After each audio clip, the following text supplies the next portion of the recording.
First of the 4 debates on the ballot questions. I'm Mr. Kozik, history teacher here at South High School, and today's debate is on the expansion of gaming here in Massachusetts, and we will have a debate on the next 3 Mondays on each of the other questions as well. The pro and con sides, or the yes and no sides, they've already been aware of what the format is of the debate and have agreed to that. So I just ask that the audience also agrees to this, and I'll tell you what the format is. So the first will be opening statements, about 2 to 3 minutes each, and then the questions will be from each person on each side, and so you guys will question each other for about 14 minutes or so, and we'll decide how that goes. And then we will have an option for questions from the audience, but you need to write your questions down on the cards that I gave you, and I will take those questions and sift through them to make sure that we are getting questions that are relevant to the debate. The proposed law would allow the State Gaming Commission to issue one additional Category 2 license, which would permit the operation of a gaming establishment with no table games and not more than 1,250 slot machines. The proposed law would authorize the Commission to request applications for the additional license to be granted to a gaming establishment located on a property that is 1, at least 4 acres in size, 2, adjacent to and within 1,500 feet of a racetrack, including the track's additional facilities such as the track, grounds, paddocks, barns, auditorium, amphitheater, and bleachers. 3, where a horse racing meeting may physically be held. 4, where a horse racing meeting shall have been hosted. And 5, not separated from the racetrack by a highway or railway. So it is very specifically written in this way that it sounds very much like where this gaming site would be is near Suffolk Downs. So that's how this has been written, and I don't want to take too much time to explain all of this because I don't want to take away time from your debate itself. I would absolutely oppose ballot question 1 for 7 reasons. First, empirically, we have only one slot parlor in the Massachusetts state already, and it's done awfully. And the issue is, what the yes people say is that they're citing the person who actually submitted the ballot question cites the actual expectations of the first slot parlor and how those benefits are going to happen. And he cites those benefits, but they haven't even manifested in the real world. So why should we believe that this new slot parlor will actually be beneficial? Second of all, we already have 5 casinos opening in Massachusetts by 2019, so we should postpone the actual decision of whether or not we should expand this specific slot parlor to see if those 5 casinos are actually going to have the potential projected economic benefits. Third, again, this is simply, I'm not arguing whether or not this would be good or bad for the economy. I'm simply arguing that we do not have enough evidence to determine that, and thus we should postpone the actual expansion and postpone the actual question.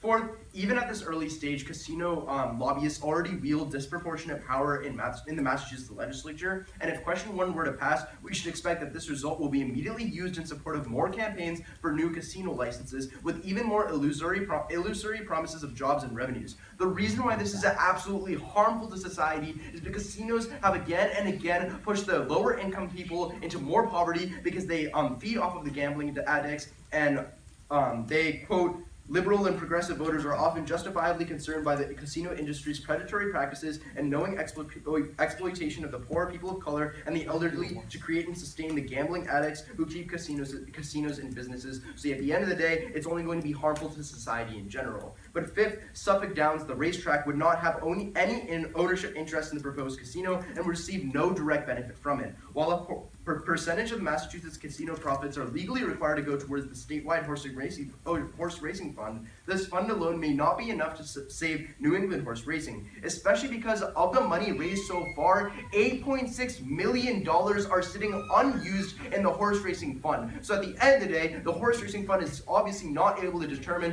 whether, able to actually spend their money wisely. 6th, and it's a dying industry. If you look at the thoroughbred registered foals, which is baby horses, in 1995 there were 150 registered horses, but in 2016 there were just 6. This industry is dying, and if we just bring, and at the end of the day, it's not going to bring that much help to the economy. And seventh and finally, it was written by one dude for his own personal gains, and that's not how ballot questions work. So if you vote yes, you just perpetuate the idea that people can individually, and like very wealthy and influential people can further themselves for their own personal gain, just submit ballot questions and vote no to stop that perpetuation of that ideology. Thank you.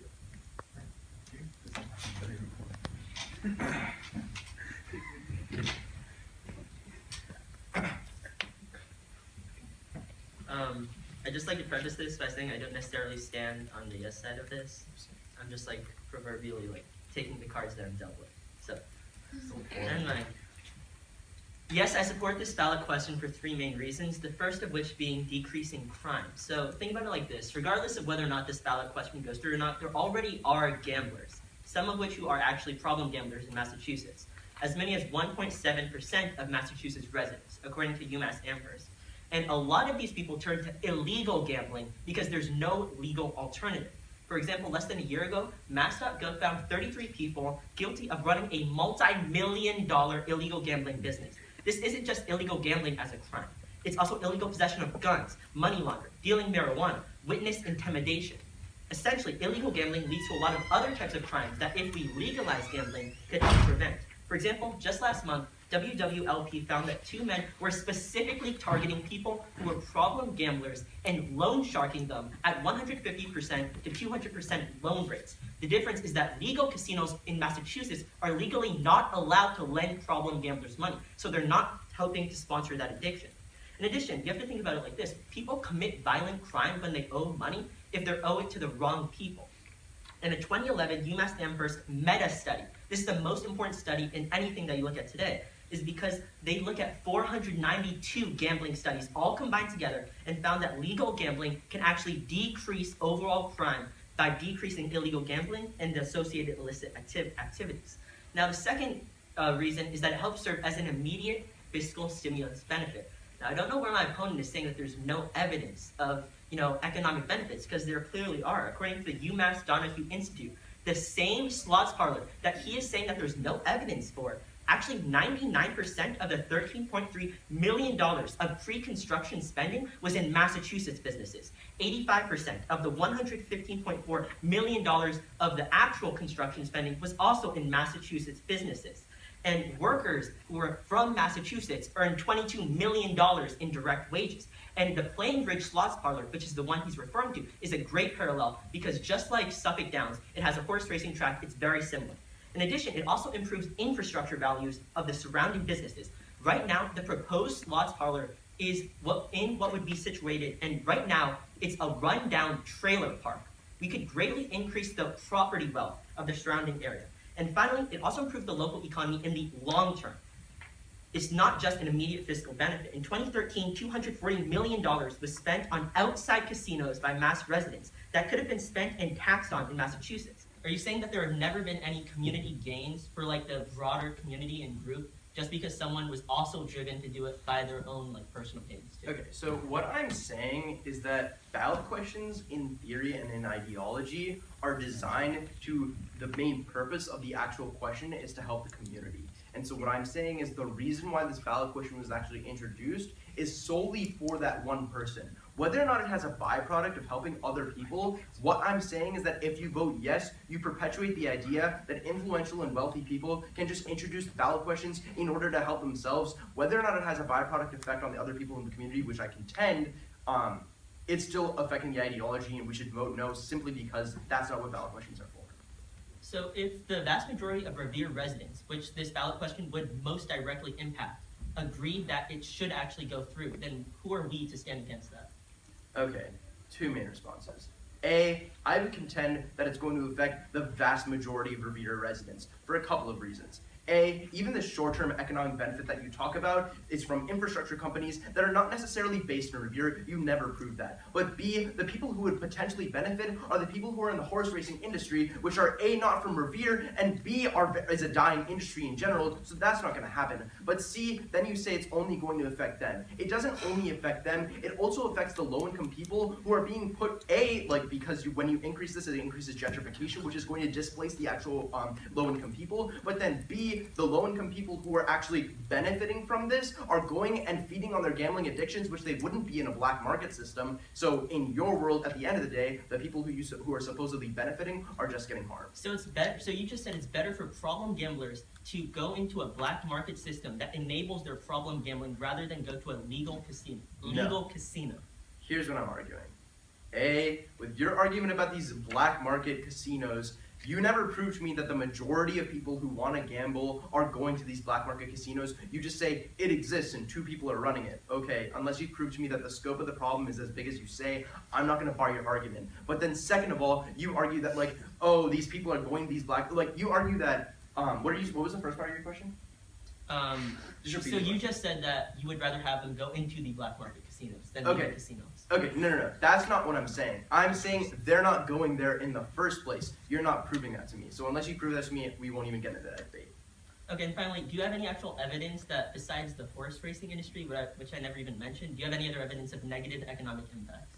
Well, okay, so here's what I'm arguing. Yeah, I mean, I brought that up, right? Because if low-income people... So what's the evidence? Do you have, like, Yeah, numbers? I mean, like, I can bring up studies. 33 scholars link state-sponsored casinos to patterns of economic inequality. Like, I mean, that's from, like, if you literally look up on Google... So numbers from casinos, Massachusetts, because income mine come from inequality. UMass Amherst, which is, like... Wait, James, you do realize that there's one casino in Massachusetts. You can't look to one... Okay, They were James, specifically commissioned James, I'm for pretty sure this is the part. Massachusetts. I'm pretty sure this is the part where you're supposed to ask me a question. So you get 3 questions. Yeah. So which are more important, long-term effects or short-term effects? Well, since it benefits both short-term and long-term. That was my question, James. Which is more important, long-term effects? Oh wait, first I would like to congratulate you on your speech. I just have a couple. First, which are more important, long-term or short-term effects? And please don't evade the question. Well, I think both are, but if you really I understand. I really both want are, to know. but if you really have to say long-term. Okay, great. So, who gets the $240 million that these people are supposedly going to other states and spending on casinos? When that money moves to the casinos here, who's getting that $240 million, James? Well, the Massachusetts government is, because they're taxing that revenue. Otherwise, it would be going to the Rhode Island government. which is Okay, so currently what happens taxing with the that money outside. that's going to the government? And how much money will go to the They government? can actually, this is an interesting thing. A lot of the gambling revenue used from these taxes on gambling are actually put into anti-problem gambling public awareness campaigns. So it can actually help out the issue. Wait, so they get money from people who gamble, and then use that money, first you create casinos, right? Because people want to gamble. And then you use that money that's gotten from the new casinos to say, don't gamble. But you just built casinos, so isn't that counterintuitive? The main misconception that you have here is that all types of gambling are problem gambling, and that just because you have a casino, it enables people to problem gamble. There's a very fine line between problem gambling and legal. High purses in Massachusetts have led horses from other states such as Kentucky and Florida to come to Massachusetts. For a couple of weekends, we have the racing. So why is the building of the casino harmful for the horse racing industry if if horses from other states are coming in and more people are showing up to these horse racing events? Alright, so let me clarify. I never argue that it would be harmful to the horse racing industry. All I'm arguing is any benefit that we could possibly get from the horse racing industry, I'm mitigating that benefit. Because at the end of the day, the horse racing industry is A, dying, and B, it's not, we already have the money, we just aren't spending it properly. So all I'm arguing is I'm mitigating the effects, the potential good effects of the horse racing industry, and outweighing those effects with the negative effects it's going to have on low-income people and to the legislature in general. Do you want to respond to that? Or you're good? Well, he doesn't argue horse racing. Let me ask this, there's a second part of the question here. Does this cut down on organized crime? So does expanding gambling cut down on organized crime? Yeah, so my viewpoint is yes, because organized crime these illegal gambling rings, it's not just 2 people, it's dozens of people across the state, multi-million-dollar businesses, and it's all illegal. And essentially illegal gambling, the revenues from this help perpetuate other types of illicit crimes. And that's why I think that, yes, legalizing gambling, making sure that instead of having, crime bosses running these rings, it's a legal operation that actually gets taxed and the money goes to the state, as well as the fact that it can help get rid of organized crime. I think it's a social and economic benefit. Why would they stop? Oh wait, I can't ask questions. Good. Okay, can I respond? You can respond. I would argue that these multi-million-dollar industries that James is talking about, they have an incentive. It's not just like, oh, we're gonna have a casino now in one random city, we're gonna have a casino in Revere, so suddenly we're gonna stop our multi-million-dollar illegal gambling industries just because we have one more slot parlor. I think James is arguing something that is not inherent to the one slot parlor. He's arguing something that we should expand casinos on a massive scale, which is going to happen in either world, but his is only that one slot parlor. So A, I don't think he gains access to these like illegal, like multi-million-dollar industries decreasing by a ton, but B, I don't think they have any incentive in either world. So I'm not saying that the crime bosses will want to get rid of their own crime rings because that's what makes them powerful and economically strong. What I'm saying is that the customers, the people who would ordinarily go to them to have an outlet for their gambling illegally, would be able to then go to legal gambling. Right, only people in Revere. Okay, last question.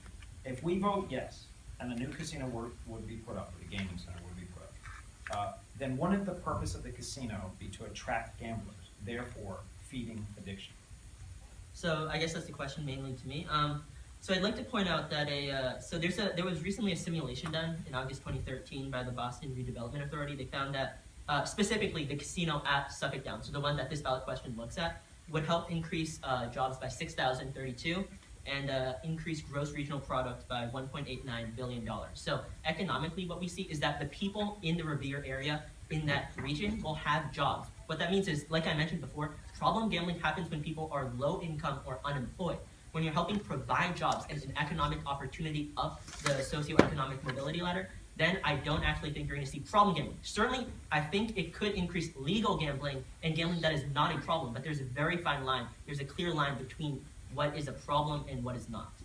Okay, two things. A, the issue is these jobs he's talking about are building infrastructure, so they're very short term, which is why I asked the question, is short-term impacts more important than long-term impacts? So all the economic benefit that he's getting are all short-term impacts, when the impacted income inequality is always going to be long-term. But then the second thing is, it was asking about jobs, right? It was saying like it's going to increase.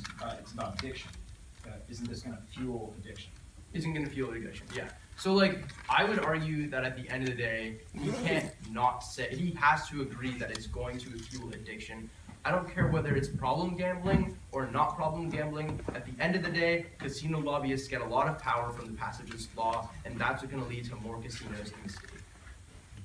So it seems like the main thing that my opponent is saying is that the economic impacts don't matter, or that if anything they're a little bit wishy-washy or uncertain. I clearly provide evidence throughout of short-term and long-term economic impacts. Yeah, I agree, long-term are more important, but there's both here. So first, back to decreasing crime. What I'm saying is, and he can't really argue with this since he hasn't brought up any evidence, a 2011 comprehensive study looked at 492 gambling studies. It was commissioned by UMass Amherst specifically to be interpreted for this ballot question, and it found that legal gambling does indeed decrease overall crime by decreasing illegal gambling and the associated illicit activities.